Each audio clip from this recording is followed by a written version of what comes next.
Welcome to the new sound of online radio. Welcome to the sound of Universal Broadcasting Network. 'Cause you make me feel like I've been locked out of heaven. A mix of today's hits and hard-to-find favorites, combined with the most entertaining and intriguing talk anywhere. This is your sound.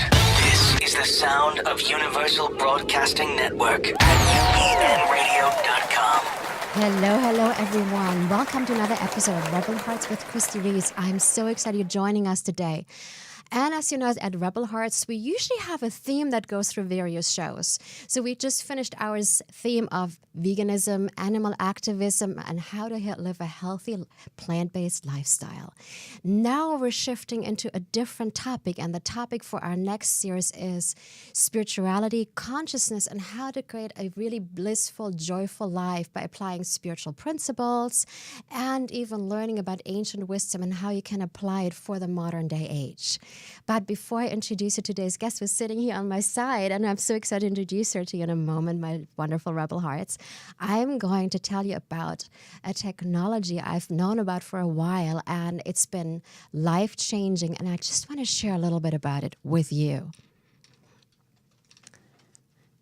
The company's name is AMCOL, and the mission of AMCOL is to empower people to be stewards of their own health and to create wellness within their family and community. AMCOL is a modern wellness tool combining a powerful PEMF delivery system and an app called Better Guide. Better Guide utilizes voice analysis biofeedback to determine the customized tones your body is asking for, then place these frequencies back to you into the body, emitting them through a modified Tesla coil, penetrating them deep into the cells. The result is that the human biology quickly begins to return to the balanced and harmonized state that nature intended. Microbes, metals, and toxins are neutralized by using a Tesla-based PEMF delivery system. The AMCOL combines the right technology to cleanse the body and support nutrition and organ systems on a cellular level. AMCOL combines scientifically proven technology to create the first customized PEMF wellness device made for home use for the entire family. The system takes absolutely no effort other than turning it on. Want a more in-depth understanding? Then visit the website at ampcoil.com and tell them that you heard about it on Rebel Hearts with Kristie Reeves to receive your first AMCOL sound transmission through a Tesla coil. Rebel Hearts, check it out. I'm really excited about that technology, and there is a lot of information on their website. You can find out more and watch some videos and even hear the founder's story, and I'm sure it will inspire you. Look into it. I highly recommend AMCOL. So let me tell you about today's guest. Gwen Dittmar is an inspiring business and personal coach, Seeress and Breathwork Healer, cultivating space for women who have it all and are still unhappy, unfulfilled, or living on autopilot to wake up and rise.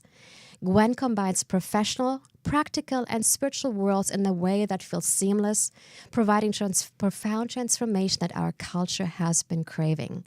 And Gwen and I just talked about, we actually met at an event last year at Maria Shriver's Architect for Change event, and we got into a conversation afterwards and really resonated. And then we had a phone conversation like, we need to get you on the show to share your wisdom. So I'm so excited she has time today to join us. So welcome, Gwen Dittmar, on today's show. Thank you, Gwen.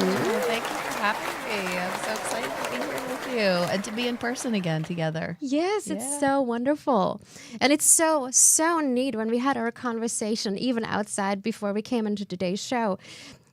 I'm like, you know about Celtic wisdom, you know about the Anastasias here. So there's so much ancient wisdom and so much that, it's so in resonance with, what I've been studying and the knowledge I've been acquiring. So I'm really excited to talk to you about it today. Yes, I can't when I wait. Yay. We have a lot to talk about. Yeah, we do. Yeah.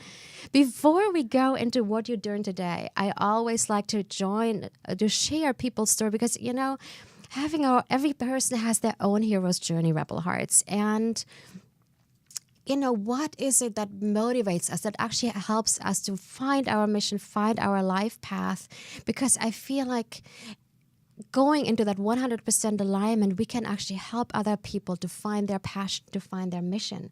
So what was it for you, Gwen, that actually got you into doing what you're doing today? Because you had a different career before you were doing personal coaching. Very different career. And most of the time when I tell people what I did for a living before what I do now, they usually like do this same grimace. They like get a little line in between their eyebrows and they get very curious. So yeah, I was working in pharmaceutical biotech device research since about 2000. Prior to that, I was a counselor at an eating disorder clinic, and I was also doing research at University of Pennsylvania in eating disorders. And through that journey, the reason I went into that work was because, well, number one, I went into eating disorders was because as a college student, I was an athlete, and I also saw several, fellow athletes that had eating disorders, and just how much it brought them away from who they really were and away from their strengths. And so I became really curious because I had always been an athlete, and I'd always really honored and loved my body. And especially because I was sick when I was younger as a kid. So I really honored the body. And then I got to a point where, I also noticed, women were really struggling with the way that they looked at themselves and the way they held their bodies and loved their bodies or didn't love their bodies. And then that just kind of took me into this pharmaceutical path. I was working with a doctor at University of Pennsylvania, and she's like, you should go into this research because it's lucrative. You can like climb the corporate ladder. It's a really great career. And as a young 20-year-old, sounds amazing. That sounds great. She's like, you can travel the world. You can, have like this really amazing life. And so I went down that path. And simultaneously, I knew that it was taking me off my path. But the beauty of it and like the hero's journey of it was that I got to a point finally where I had everything that I thought I wanted. I lived near the ocean. I had the convertible. I was making a great salary. I had climbed up, to a place where I felt really proud of myself. And yet I was still not happy. And I still wasn't feeling fulfilled inside. And that spurred me onto like a spiritual journey. I would say going back and getting my master's in spiritual psychology was a huge like up-leveling in that journey. And then becoming a coach and doing different coaching trainings and doing like different energy worker trainings. And then I got to a point where it's like I kind of had everything that I thought I wanted again. I became a single mother. I then met somebody. We had another child. We got married. We had the house again. So again, the same journey. Just with a different profession. Totally. And I realized, you know what? There's still something else. And that second time around, I actually felt even more guilty than the first time around, because I realized like, wow, I have all these things that a lot of even my coaching clients, they want partners, they want children, they want a family, they want a career that's fulfilling. And so it took me a little while to like pop through that. And I got very clear. One day I just said, you know what? I want to like open up to the next level. And literally like the next day I became aware of, a former coaching client of mine who had been doing this breath work. And he said, like come to a class. I went, and it just, it just changed my life. It's like when we're ready, the teacher shows up or the class shows up. Isn't that amazing? You set your intention within a day. The solution appeared. Amazing. Amazing. So, and now it's just, it's like I've opened up to all this wisdom and love and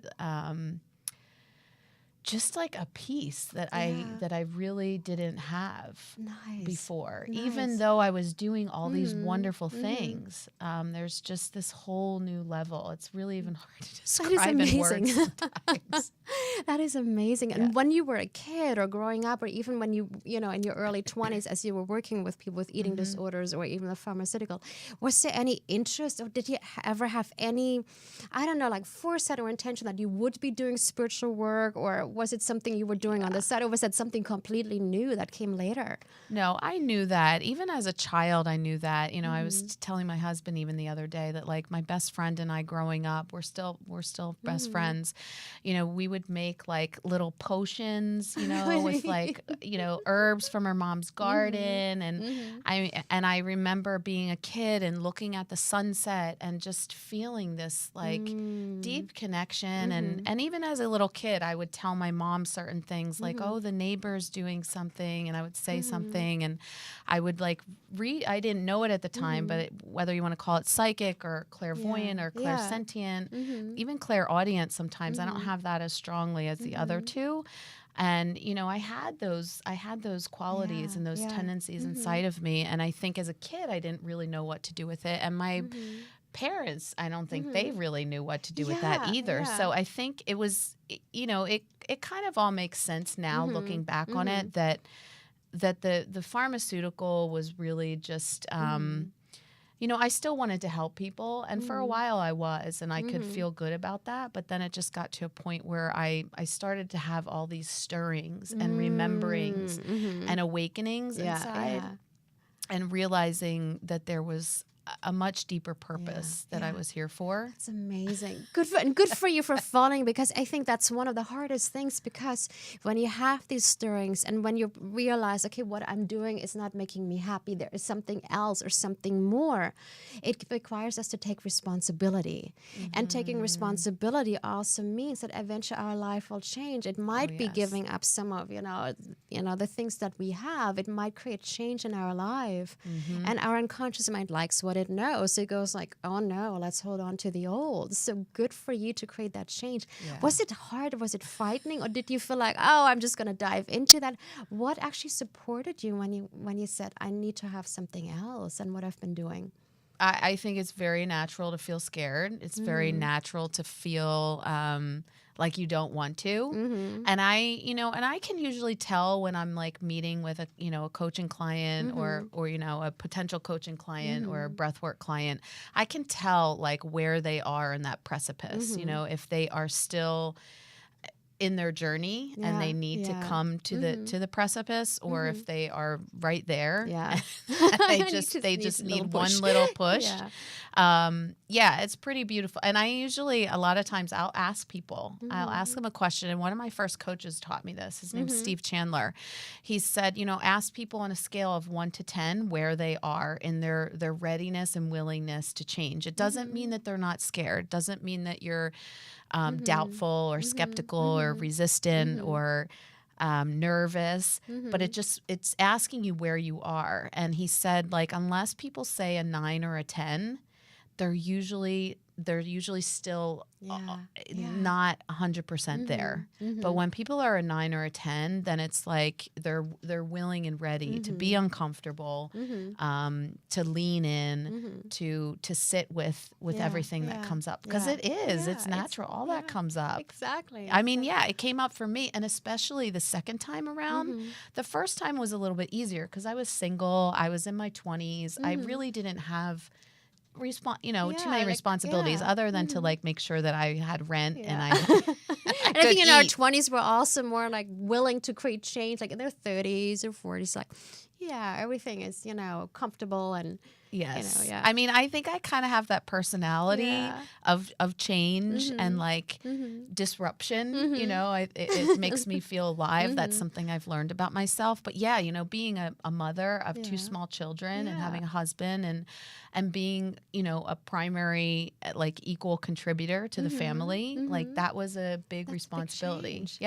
And so to be on that, you know, I think it is important to ask either oneself or have somebody else ask you, like, where are you? Are you on a scale of 1 to 10? And really being honest with yourself. And I think one of the huge, you know, things for me was recognizing when I was an 8 and then recognizing when I was a 9 and when it was time. And, you know, when it was time, I just, same thing. I said a prayer. I just said, you know, anything that does not allow me to be a vessel of love, you know, and service in my life, I am ready for that to clear. That's beautiful. And I think that, though, saying that prayer is like, get ready. Get ready. 'Cause again, literally, like a couple days later, like everything changed. That's amazing. I'm getting full goosebumps over here. I'm sure you've had that experience, though, too, right? Yeah. It's like you set that intention for change. And like you said, if you're an 8, and I see that even with, you know, people in my circle who said, you know, I want to change. I'm ready for a change. But there might not be, like you said, at a 9. They want the change, but it's not. I feel like there's a sense of urgency or a sense of like, I can no longer do this. This is too painful. Yes. It's more painful to get stuck in the old and the fear of the change. Yeah. And I think when we get to that point, that's what the 9 and 10 is that you talk about. And then, you know, everything shows up that propels us forward. Yep. There's this quote that like too tired to keep going, but too scared to stop. It's like when you're in that place of just being exhausted and like sick of it and not being and realizing that there's nothing else you can do. Like that's the only thing you can do. Exactly. Is to change. Exactly. Yeah. That's beautiful. Yeah. Yeah. I mean, my mission and my prayer now is to really hold space that, because a lot of times I'm not sure you've seen the same thing, is what I will see happen is that people either have to get to like a major life altering event. So they either have to get to like a disease or an addiction or a divorce or a breakup or a job loss or, you know, something that like puts them over onto that precipice. Yeah. And like, I would love to see and support people like in being able to make that change without having to get there. Yeah. And I'm also when you say someone is not at a 9 yet, is there certain things that, you know, can be done to get them to a 9? Like that might not create the big change yet, but that creates something in their field that will get them to a point where they say, okay, now I'm ready to take these steps. I mean, I think that's personally why I love the breath work is because the breath work it's not if you're actually doing this particular type of breathing, you are not really able to think with the ego, like human mind that you normally think with. It bypasses that. Not that you spiritually bypass your process and your own hero's journey, but it puts you into it a lot, I think, softer, gentler, easier, sooner than thinking processing, than talking processing. It's truly magical what people experience with it. It makes so much sense. When I was still living in Germany, that was like 20 years ago. And I was taught Shendo Shiatsu, and it's a certain breath work, but also a certain physical exercise, and similar to Tai Chi. And I was doing it every single day without even planning a change. And my teacher kept telling me, like every time I went back to a change, he's like, you look different, you look different, you look different. And all I was doing is breath work.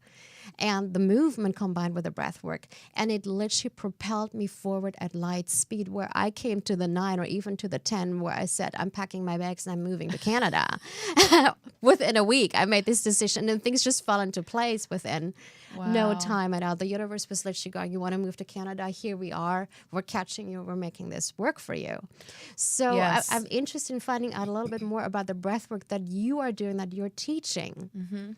So this type of breath work is a 3-part breath work. It comes from the teacher that I learned it through. His name is David Elliott. And he's like a very neutral, loving, yet like very grounded and human.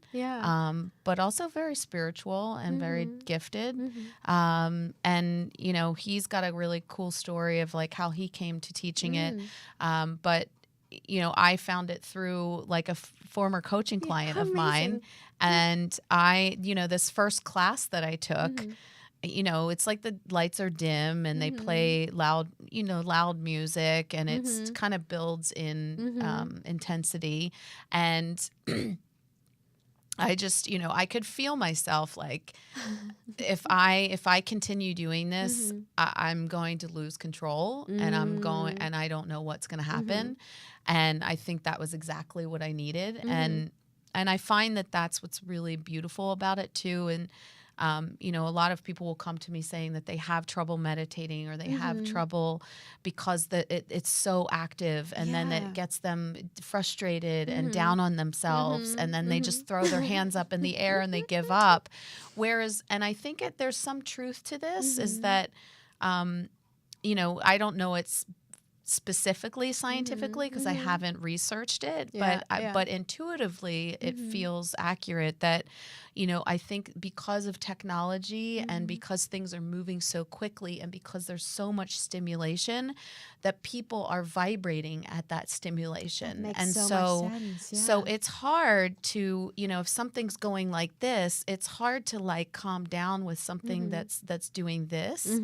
So I think what the breath work does is that it meets people where they are so that it can bring them down. It's kind of like a toddler, if like a toddler's having a tantrum, you can't try to be calm and quiet with them. That just like irritates them even more.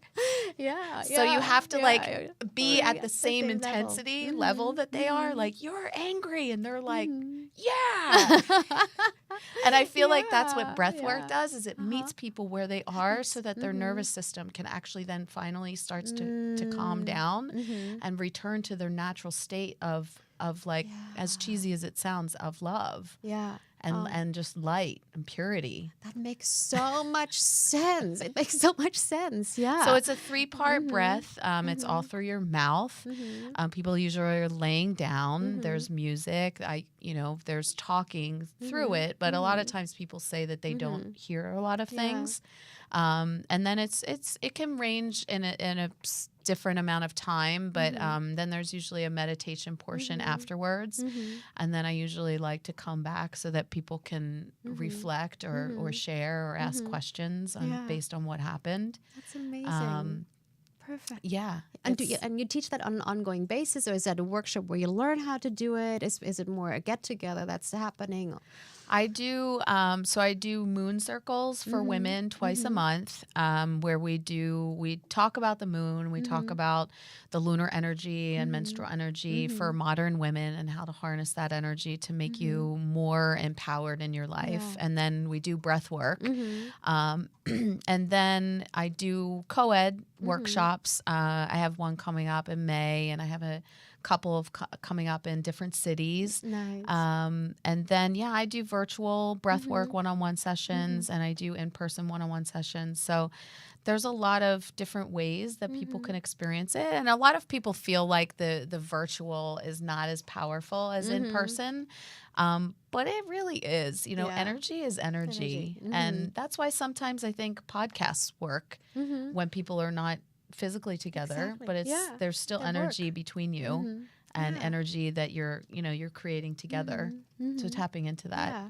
Tapping into the quantum field. Exactly. Exactly. So I think, different breath work is a beautiful way to help yourself along on that journey to come to that precipice. I think there's there's all different types of breath work that you can do. If meditation works for some people, I think that's a great way also.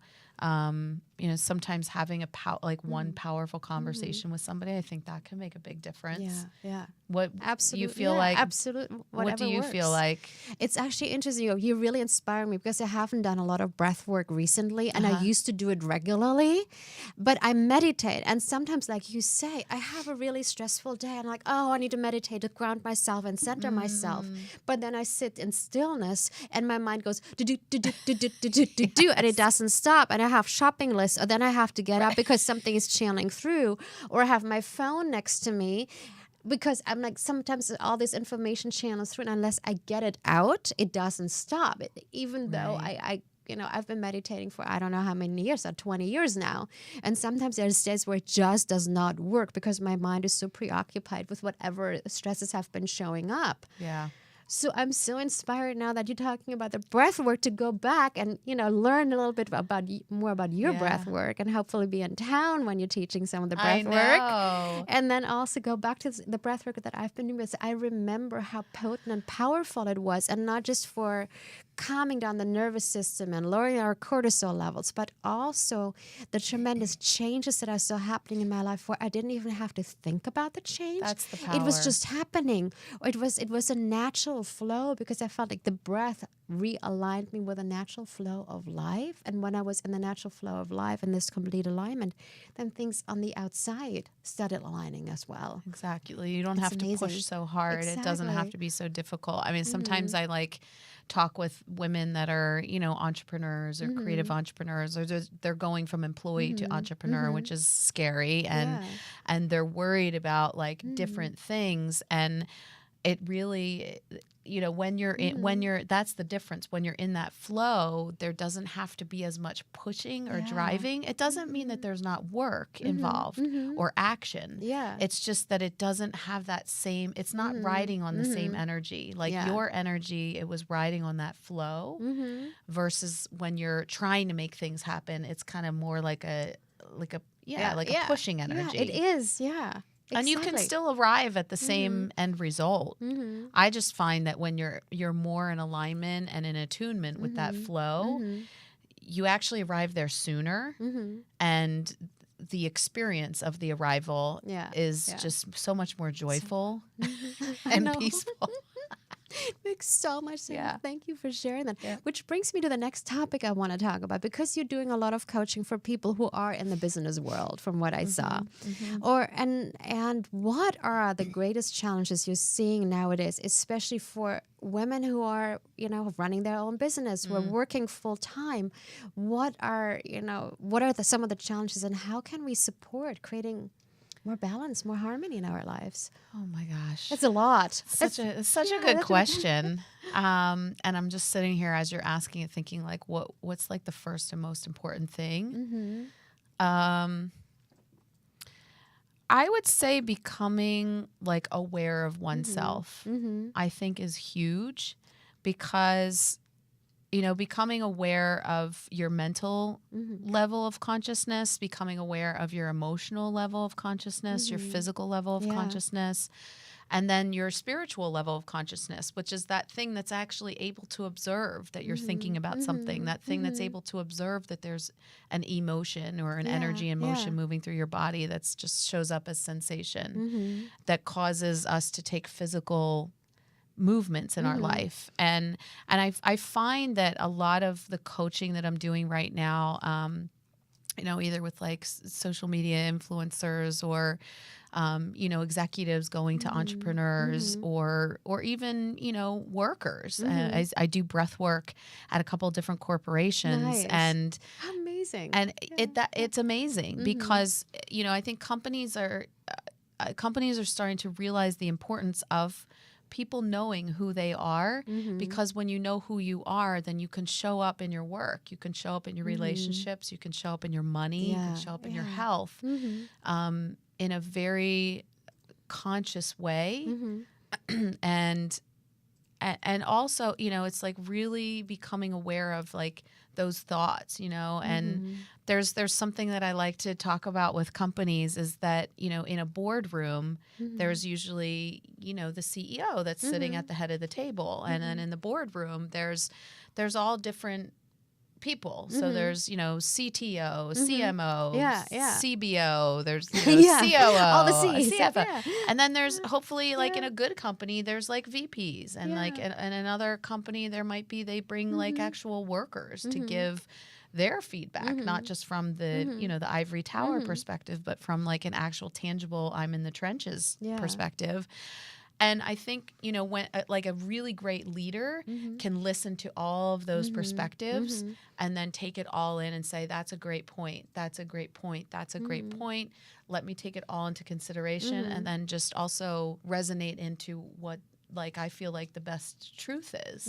And I think when we as humans, like me as a person, when I can look at all these different aspects that I have inside of myself. So I have, a perfectionist part. I have a judgmental part. I have an inner child part. I have an adventurous part. I have an impulsive part.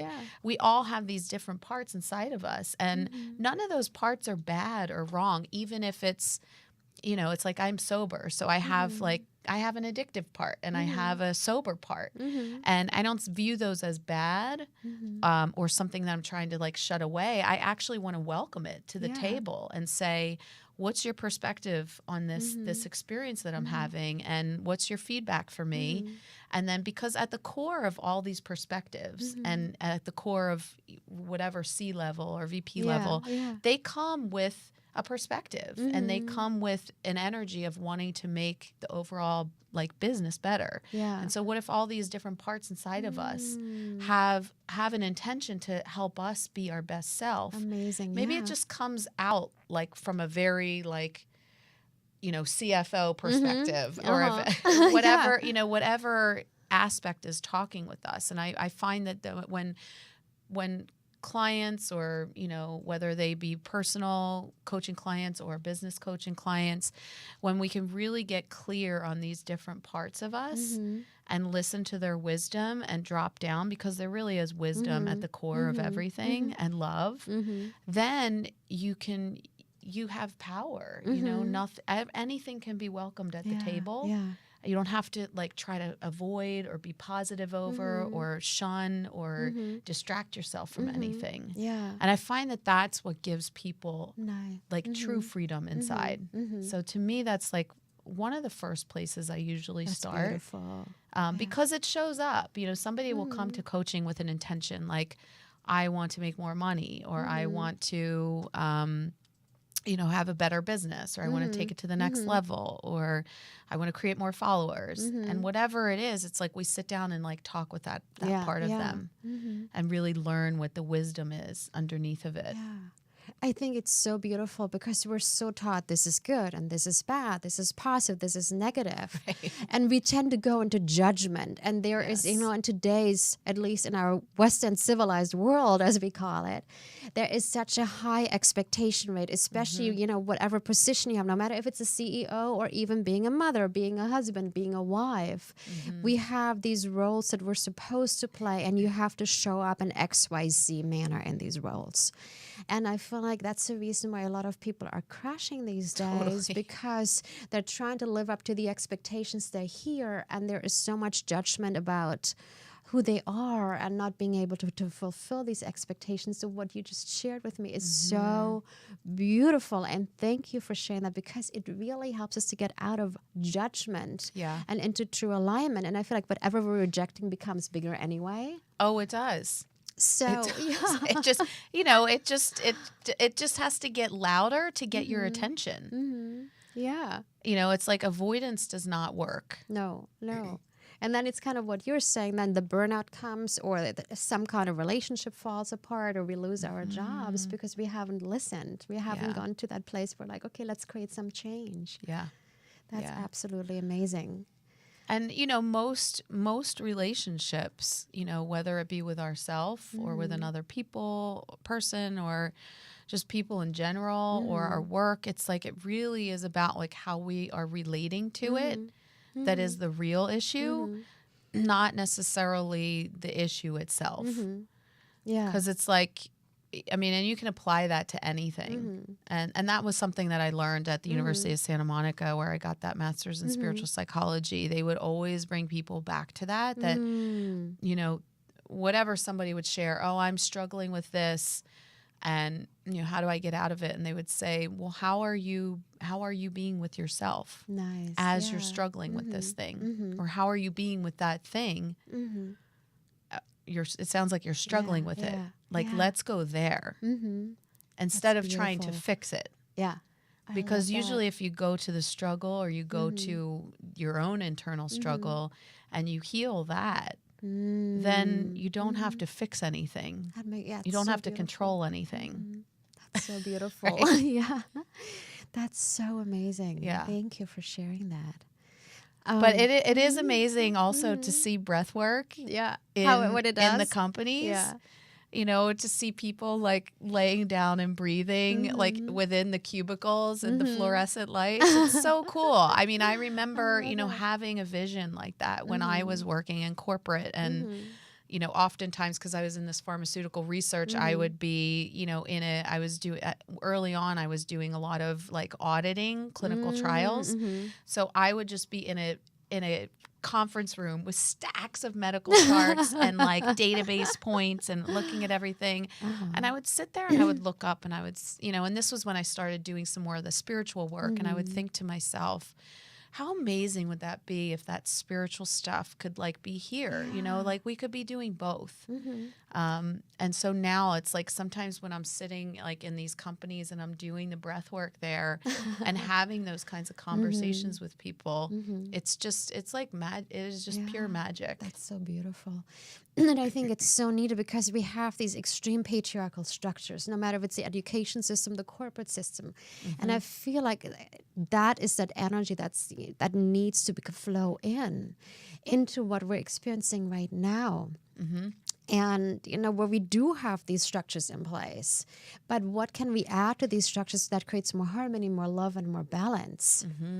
And to take it another step further, let's say, you're coaching someone who is in a high level position, or even, a mother is in a high level position, or we all tend to be in these high level positions. What are some of the tools besides the breath work that we can add, or like little things we can do on a day-by-day basis or even on a weekly basis that support our own self-care as individuals? Well, it's so important. And, and I think self-care has become this very big buzzword lately. And it's great, like people are taking baths and they're going to yoga and they're doing, breath work. And at the same time, it really is a great question. It's like what can be done in the moment? What can really be done like in those moments, those pivotal moments? And one thing that I love is I think it's really important to get clear in like your core values. So I actually have something coming up next week where you can get really clear on your core values, because most people are working for a company and they know what the values and the mission are of the company, and maybe that's why they want to work there, because they are in alignment with it. And I know parents, they choose schools for their kids because of the core values. Like it's about like social, intelligence, or it's about learning how to treat others with kindness, or academics. Like certain things are really important to people. But for us, like as individuals, to get really clear on what are my core values, like what is the lighthouse that is leading me in my life? Yeah, your North Star, your true north. Yeah, because when you know what, like, let's say those 5 core values are, then you can do one thing each day that falls in alignment with each of those core values. That's beautiful. And what I also love to encourage like coaching clients to do is to do something each day, like on a mental level, on an emotional level, on a spiritual level, on a physical level, and then have one thing that's just like joy and fun and play and laughter, like joy and well-being. And again, that was something I learned, in that master's program. And I'm like kind of a dork. Like that's probably why I did the pharmaceutical research for a while, is because like I do like spreadsheets, and I do like keeping track of things. And I think I am an experimenter, like, in general. That's probably why. But a good balance is like the flow of the feminine, the structure of the masculine. And I think that's what makes me a great coach, is that even though I'm like super woo-woo, there is a part of me that still likes like discipline and like commitment and like groundedness. So I keep like a checklist, and really each day I just make sure I'm doing something on each of those levels of consciousness. And, now that I've started doing some more of the energy and the breath work and like, shamanic learnings, I have other things like on different dimensions that I like to do each day for myself. But yeah, it's so important to like, and then people will ask, okay, what is something that falls into each of those categories? So, on your mental level, it would be, journaling, or doing like 3 gratitudes and 3 acknowledgements each day, or reading a book each day, or writing, if that's something you like to do, writing a blog, or, and then, your emotional level, it could be making sure you hug somebody every day, making sure you make like heart, and soul connection, like with somebody's eyes every day, and really look and like see who is that person Yeah, beyond, yeah. Rebel Hearts and beyond like the microphone and beyond, the conversation, or connect with yourself that way. Like, some women have a lot of struggle with their body and loving themselves. And so it's like, take your clothes off and look in the mirror and practice saying like, I love you. And then noticing everything that comes up and just saying, gosh, I forgive myself for judging myself that way. And like, the truth is that I can love myself. I can love myself. Physically doing some like type of exercise or like, being like good to your body through food or water or exercise. And then spiritually, what fills you up spiritually. For some people it's God, for some people it's universal life force, other people it's, going to the beach, or some people it's just looking at a tree or a flower. So but just making sure that you're engaging like in each of those levels each day, because, we are not just these human beings having intermittent spiritual experiences. We really truly are like spiritual beings having human experiences. And so like, why not use the vehicle to the best of its ability, but so that we can also remember, who we are all day, every day, the That's truth of so who we are. Thank you. And joy, what a concept, right? And joy and fun, well-being. Yeah. It's like, put stuff down. Like, I don't know, going to a new restaurant or going to a movie or going to the playground or playing soccer. I mean, I used to play sports when I was a kid, and I kind of stopped after I, turned like 25, and now it's so much fun to just like, my kids are like a great vehicle for me to remember, and like, it's so much fun to go outside and play soccer with them now. Just remember how that feels to fall on the ground and to get grass stains on your clothes And be silly and laugh. Exactly. Laugh at yourself when you trip and fall. I love that. Thank you. That was so beautiful. So this is so perfect. And I wanted to kind of change topics here a little bit and talk a little bit more about the ancient wisdom you're bringing in with the moon cycles, because for me it's so beautiful to see. I'm from Germany originally. I spent I was in my early 20s when I moved first to Canada and then to the US, but I go there regularly on vacation to visit my family and to teach. And one of the big things that I've seen in Germany is one of the things that's been around for a long time is the wisdom of the moon and harvesting according to the moon cycles. Yes. And the new thing that's coming up is the wheel of the year, the Celtic wheel of the year, which puts us back into harmony with the nature and the seasons. So share with me about the moon circles and what is this about and where does it come from? Because I'm very curious. You have to come to one sometime too. I do. I'm not doing them virtually yet. I still really do love the in-person, but maybe someday. One day. So I mean, and where it really came from was that I, not to like TMI or a long story, but I never had menstrual cycles or very, very irregular. And then I was diagnosed with polycystic ovary syndrome, PCOS, and then when I moved out to California, again, it was like I was just in this like wonderful flow, this wave of flow. So I found this amazing like integrative doctor, and she introduced me to Kristie Northrup's work, and I started doing all these different things like acupuncture and craniosacral and herbs and I really started to learn and heal my body. And what was so beautiful was that first doctor that I went to. What was her name? I think it was Shira Raisin. And she looked up Kristie Northrup, Women's Bodies, Women's Wisdom, and she read the description of polycystic ovary syndrome to me. She was like, does this describe you? And it was completely me. Wow. And she wrote on a prescription pad, she's like, here's your first prescription. And after you do this, like, come back and see me in a couple of weeks, and then we're going to start doing all of the medical stuff. So making, seeing if you are ovulating, and changing your diet and, doing acupuncture and herbs and all that stuff. And the first prescription was to do something creative every single week. Wow. She's like, if you could do it every day, that would be optimal. And because I wasn't totally in tune and trusting my own feminine divine, and you know, it was a beautiful journey. And then I did start to have more regular stuff and regular cycles. But I was still told that I really wouldn't be able to have children. Mm-hmm. And so then, you know, fast forward years later, I did get pregnant. Mm-hmm. And then it wasn't until like after I had my child that I started getting more regular cycles, and they were very regular, which was something I had not ever had in my life before. Wow. So like age 35, I started having a regular cycle, like regular. And I would think to myself, wow, this is like what other women have been experiencing for the last 20 years that I have not.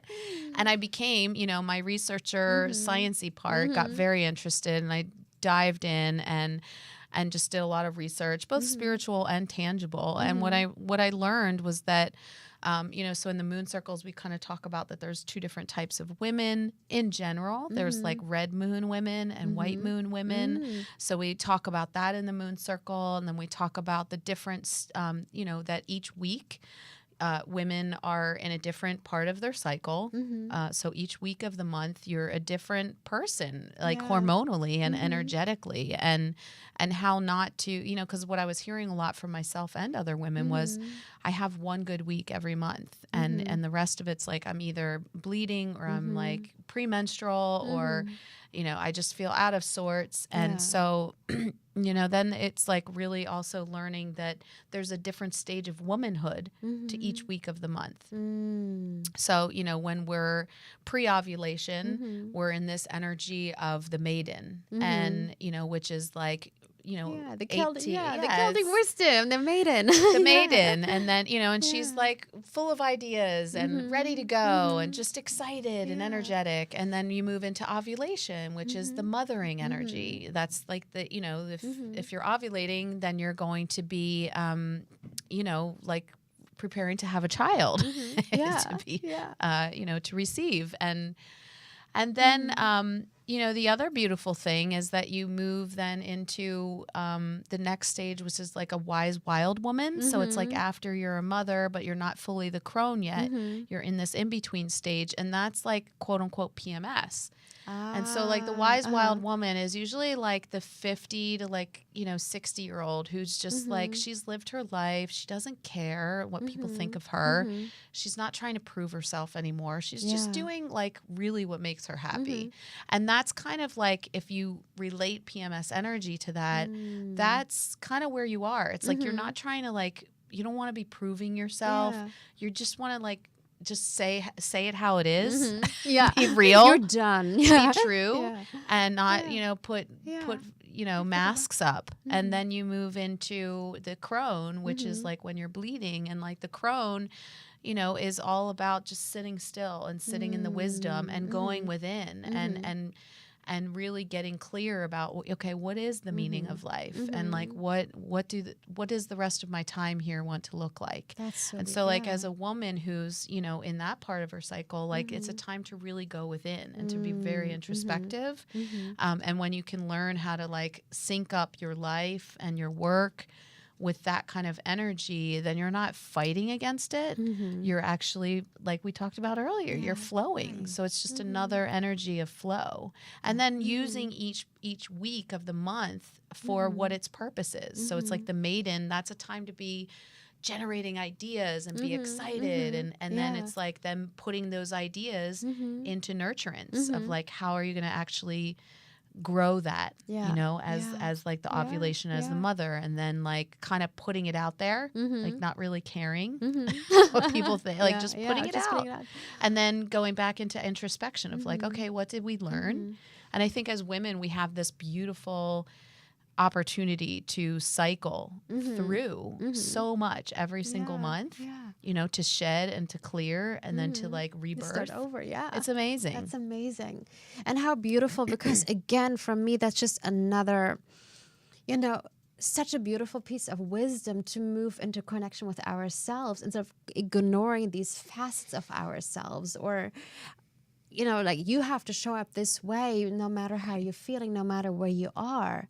And to actually really honor our journey Yes. through these cycles. It's just so amazing. And a lot of women will ask me like, oh, well, that's great if you work for yourself and you have your own schedule and you can actually do that. Like, what do you do when you're working in a 9-to-5 job, which I was for many years. And, it's really about, it kind of goes back to that same thing we talked about earlier, which is noticing that that's an aspect at your table and that you can honor that aspect. It may not mean that you can totally give into it and just like check out like 3 days every month, call out sick. Yeah. But you can not have to plan maybe stuff after work or force yourself to do certain things. There's another great book called Woman Code, and she talks about a lot of these concepts and more about how to really cycle sync and to like get the physiology of your body in addition to like some of the spiritual stuff I'm sharing about. That's beautiful. Yeah. Thank you. Gwen, I could talk to you for another hour over here, but I'm getting the hands up that we only have a couple more minutes left to wrap this up. But I hope our Rebel Hearts audience is so inspired about what you're teaching and intrigued and connecting with you. And maybe come, if you're local in LA, come to one of the moon circles. Yes. And before we wrap it up over here, do you have a final message for the Rebel Hearts audience? Something you want to share?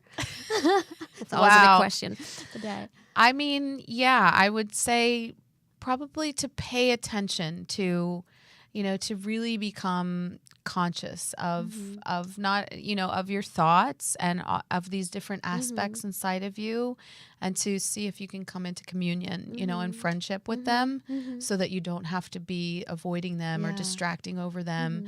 It's like I had one client who, had this kind of this black part inside of her, which she called, it was like a black part and like a dark part. It was just never ending. And, when we finally moved through that exercise, like she really realized that it was almost like a mothering part. And that's why it wasn't going to go away. That's why it was never ending. It was like, I'm always going to be here and I'm always going to be watching out for you and I'm always going to be showing up this fierce.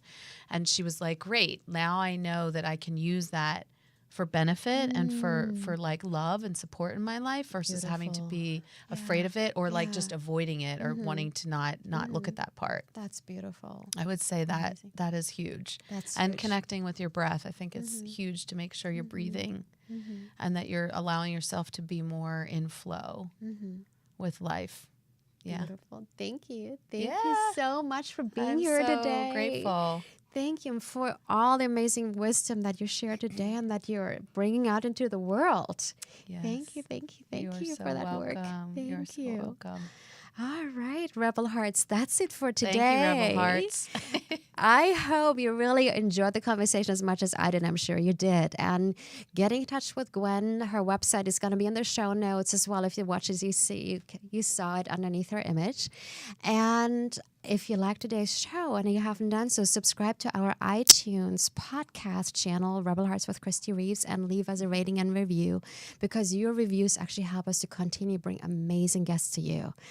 Thank you so much for joining us today. We'll see you in a couple of weeks, and remember to rebel on. In the future, talk radio will actually educate, inspire, and make you think. The future is now. Topics and music that affect your life from Universal Broadcasting Network. Tune in at ubnradio.com.